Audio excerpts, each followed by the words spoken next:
What happens when two nuclear-armed rivals step back from the edge of war and three global powers all claim credit for stopping it? After a deadly attack in Kashmir killed 26 civilians, India and Pakistan moved closer to open conflict than they had in years. Fighter jets were scrambled, missiles were readied, and the world braced for escalation. India lost 6 planes and faced a big humiliation. Now, months later, China says it helped defuse the crisis. The United States says it already did. India says neither did. This video uncovers what really happened in those critical 4 days and why the battle over who prevented war matters far more than it seems.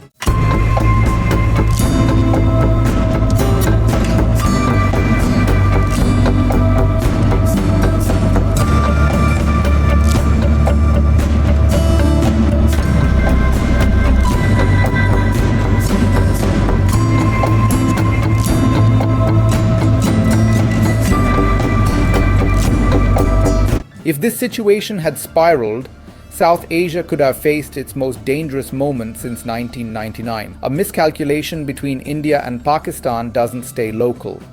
It threatens global trade routes, financial markets, energy flows, and nuclear stability. If diplomacy succeeds, it reinforces the idea that regional powers can manage crises without outside interference. If it fails, it invites external actors to insert themselves deeper into South Asia's most volatile fault line. What's at stake isn't just peace between two rivals, but who gets to shape the rules of crisis management in a multipolar world. To understand why China's claim is so sensitive, you have to rewind to the roots of the India-Pakistan conflict. Since their violent partition in 1947, the two countries have fought multiple wars, most of them centered on Kashmir. Both tested nuclear weapons in 1998, locking the rivalry into a fragile balance where full-scale war is avoided, but limited military clashes still occur. Over the decades, this balance has produced a pattern. Attacks by militant groups, swift Indian retaliation, Pakistani counterposturing, and last-minute de-escalation through military hotlines rather than public diplomacy. That pattern repeated itself in April this year.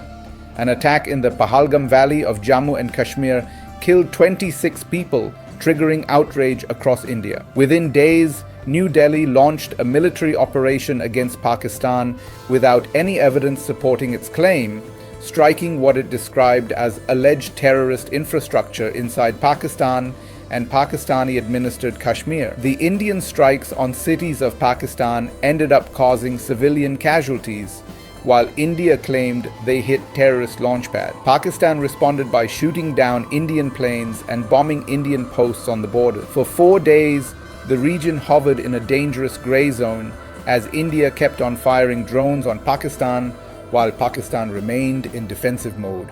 According to Indian officials, the crisis ended the way many past standoffs have, through direct military-to-military communication. Pakistan's Director General of Military Operations contacted his Indian counterpart, and both sides agreed to halt firing across land, air, and sea starting May 10th.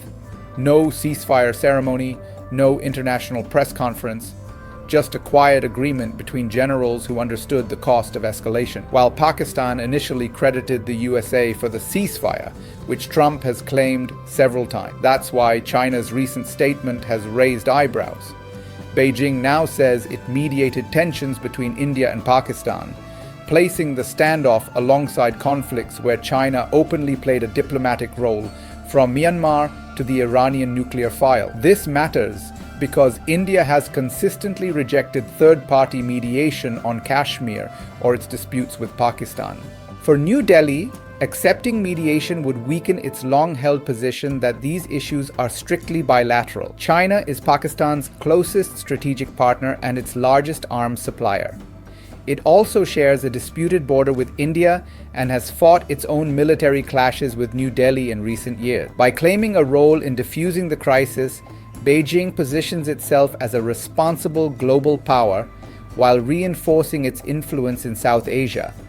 at the same time subtly challenging both Indian and American narrative. The United States, meanwhile, has its own version of events. President Donald Trump has repeatedly claimed that Washington helped prevent war between India and Pakistan, fitting neatly into his broader image as a deal maker who stabilizes global flashpoint. For Washington, being seen as a crisis manager in South Asia reinforces its strategic partnerships with India while maintaining channels with Pakistan. Now consider the first what-if scenario. What if future India-Pakistan crises are increasingly framed as requiring external mediation?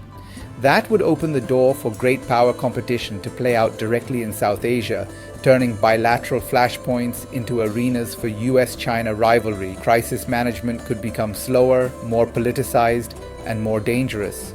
The second scenario cuts the other way. What if India's insistence on bilateral resolution hardens further and China continues to back Pakistan diplomatically and militarily? That combination could push New Delhi closer to Washington and its allies, accelerating bloc formation in the Indo-Pacific and increasing the risk that regional crises bleed into global confrontation. Since May conflict, India has been pushed away quite severely by Washington for Pakistan, so it will try to cash in any possible option to move closer to Washington. The ripple effects extend far beyond South Asia. Any serious India-Pakistan conflict would disrupt trade routes connecting the Middle East to East Asia, rattle energy markets, and inject volatility into global financial systems. For the Middle East, instability between two nuclear-armed states complicates already fragile security dynamics, especially as regional powers recalibrate ties with both Washington and Beijing. For the global order, the dispute over who kept the peace reflects a deeper struggle over narrative power, who gets credit, who sets norms, and who is trusted in moments of crisis. There's also an information warfare dimension. A US Congressional Advisory Report later accused China of amplifying disinformation after the conflict, including AI-generated images allegedly aimed at undermining confidence in Western military technology while promoting Chinese alternatives. Whether or not those claims are fully proven, they highlight how modern conflicts don't end when the guns fall silent. They continue online, in diplomatic statements, and in competing versions of reality. In the end, this isn't just about who picked up the phone first in May. It's about a world where multiple powers are eager to claim the role of peacemaker, even as underlying tensions grow sharper. Stability today doesn't guarantee stability tomorrow. What matters is not who takes credit after a crisis, but whether the next one is managed with the same restraint or explodes under the weight of competing ambitions. So watch what happens next. Watch the narratives, not just the missiles. Because in a world of rising powers and fragile truces, the most dangerous battles are often fought over who controls the story. And sometimes the loudest claims of peace are a warning that the ground beneath it is still shifting.